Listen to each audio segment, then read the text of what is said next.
Hi everyone, this is Ida of Created to Create. Welcome back to my channel. I wanted to make some little embellishments for the Valentine's swap, or not swap, but Happy Mail that I'm creating, or Happy Mail ideas. And I love creating the little mini envelopes. And I do have the We Are Memory Keepers, the mini punch board, and I have the regular size one. But I wanted to create liners for them with the printed artwork from Carnation Crafts, which is these strips right here. And when I print them out, they're three strips on a page. But I created these with that strip and that pink paper that I'm using from Michaels, which is 110.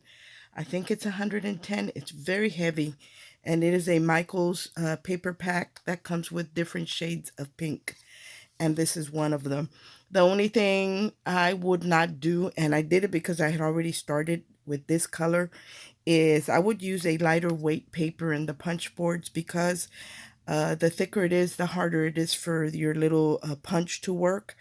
And you don't want to ruin your little envelope machine. Now, I've already made two, so I only have one more. If I can clear that one, I'm doing good. So I'm going to share with you how I created these. That way you can create liners for all your envelopes that you create on these punch boards. Or if you have an envelope die that doesn't come with a liner, I'm going to show you how I figured out the size that I needed to create the liners for these little mini envelopes. Now these are for a little, it's the 1.5 by 2 inch card. So you find the card size that you created, and then you look for that size card, and um, and you look for that size card, and your punch board will give you the dimensions to make the envelope for that to fit that for that card to fit into. But the envelope ends up being a little bit bigger because it has to accommodate your card. But that's how you find the size. These are for a, like I said, 1.5 by 2 inch card. So that's what I'm creating right here today.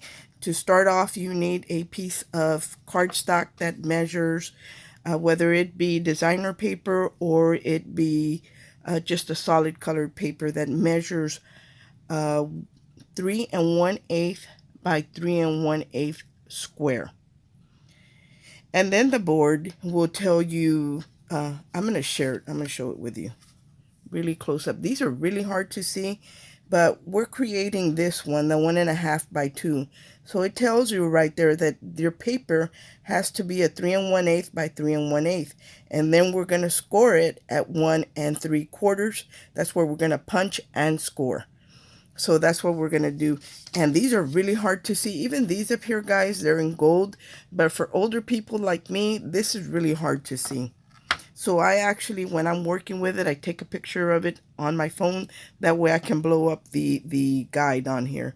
So we're going to line this up at uh, 1 3/4. And there is the line right there. And you're going to see how it's a little difficult to punch because this is a very thick paper, but it will go through it. And you're going to need to pull out the little scoring tool that comes in your little punch. So I'm going to go ahead and punch that. You see how hard that was? And you don't want to put your little envelope machine through that, but I already did, so I'm going to go ahead and finish it. Now, the only one you need to line up is the first punch. To 1 3/4, you're going to punch and you're going to score. Now, when you give it a quarter rotation, you're going to line up with the score line that you created. So you're going to disregard the grid, the measurements up here, and you're just going to line up, as you can see right there, with the score mark. And you're going to do the same thing. You're going to punch and you're going to score. And I hate doing it on my glass mat because I'm afraid it will make it snap, but I don't really want to remove it because I like to protect my countertop. So again, I'm going to turn it. Now this time when I turn it, When I line it up with a score mark, it should be lined up with the 1 3/4 over here. So we're going to give it another quarter turn. You're going to score or punch, whichever you want to do first, and then punch. So there's that. Now the next time I turn it around, again, I'm going to line up with the score line, and I can see right here where my envelope ends that is the perfect placement for my last score line. There. Okay. What I do on these, my envelope is a rectangle shape. So not the narrow side, but the wider side. I actually move it to the back of the punch. That same punch will round the envelope for you. As you can see now, it's rounded. It's not a sharp corner, but you're going to do it on the longer side. And I am done with this. Now, to create your, and I will link this punch board in the description box. Both the bigger one and the smaller one, you use it the exact same way. The only time you worry about your score line is when the first time you score it and punch it, and afterwards all you have to do is line up your score mark. Now, I like to double check, so when I give it a quarter turn and line up with my score mark and punch for the second time, I don't worry too much about that. But when the next time, the third punch that I do make sure that it starts off wherever I lined up the first time. It should line up there.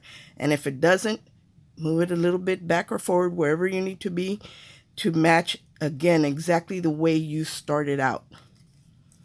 And you use, like I said, you use both of them the same. So here is my envelope, and I'm going to go ahead and before I even put in my piece, I'm going to burnish it. That way we can, you can see my, where you need to measure for your liner part. So I like to burnish it before I do that. And of course you turn in the sides in first, and then the bottom flap goes up. And sometimes it tends to be a little thick down here, and you can just actually just trim that off because you're not going to see that. That way you're, sometimes it does and sometimes it doesn't. And because you can see that, and I don't like to, there it is. Now see how this extends almost all the way to the top? I actually just snip that across. A lot of envelopes are that way. You just snip it across, straight across. You don't have to. You can round it like we did on this top flap. And the rounded one is the one that's my top flap for me. But you could round this bottom one as well. I just don't like to. I like to cut it across. I think it looks nicer. I think I went a little crooked. Let's see.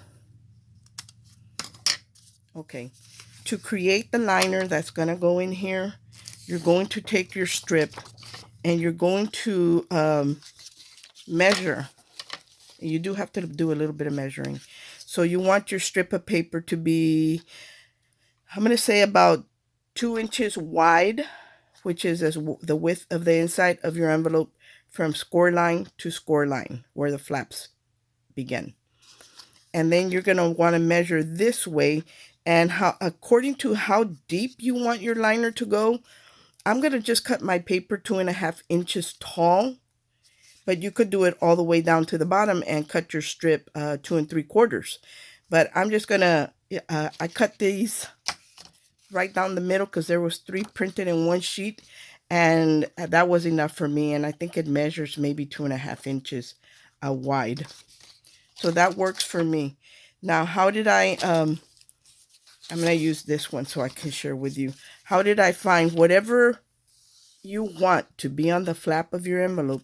You're actually going to take it and just kind of eyeball it to see, to make sure that that's going to fit where your envelope is. And you can tell by just folding your envelope flap, it'll give you a little crease there. And you can do the same thing on the other side, and it will give you a little crease there. So it does give you a guideline, but as long as it's 2 inches and not wider than the inside of your envelope.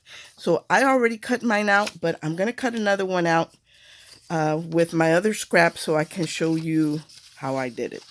So I'm just going to take my piece. Now I want to use this little bud, rosebud, so I'm going to move it where it's on the inside. How am I going to do that? I'm going to fold these flaps to give myself a crease, and I can tell if this is going to be on the inside where I want it to be or not. And it is. Or I can do one of two things. I can do that, or I can just take a paper trimmer and cut off, get as close to the edge as I want to get. See, I wanted to save this little rosebud, and now I know that it has to be 2 inches. And then I'll cut. And actually I did it like right under 2 inches. And I'm going to cut that off. It's like really simple, you guys. I hope that I'm explaining it right and that you guys understand what I'm doing. So I'm going to take the side that has the round piece, and I'm going to line my liner up.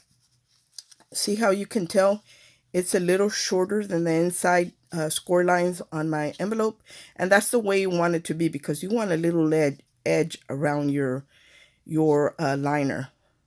So I'm going to slide it all the way up past the tip of my envelope, and even maybe a little higher, because I want to have a sharp little corner there that I can just put it in my punch.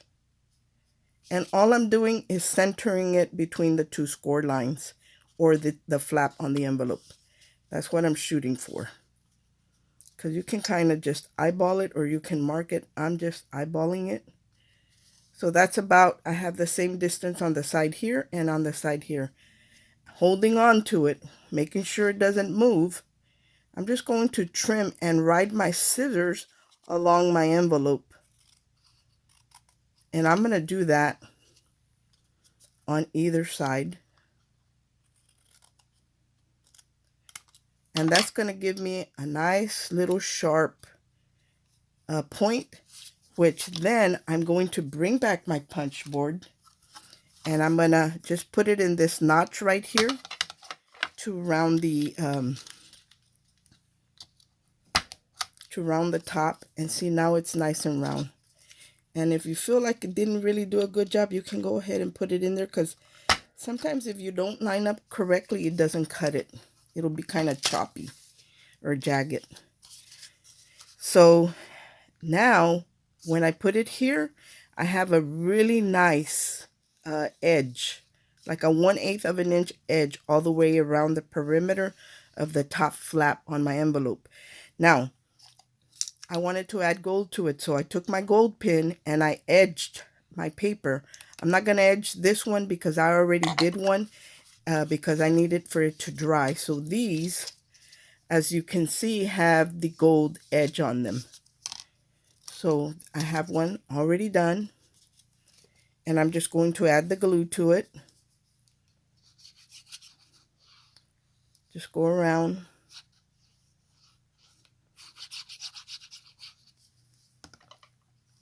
And then I'm going to center it on the inside of my envelope, leaving myself a nice edge.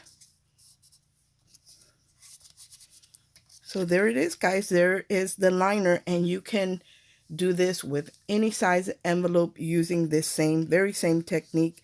And now they've already been burnished. I'm going to take my glue, and I like to add it to the edge of the inside flaps like this, just holding it down. And then I come up the outside edge of the outside flap, bottom flap, but I don't go all the way to the top. I leave a little gap, because when I close it, it extends further than the side flap. So you want to make sure. I feel a little bulkiness right there.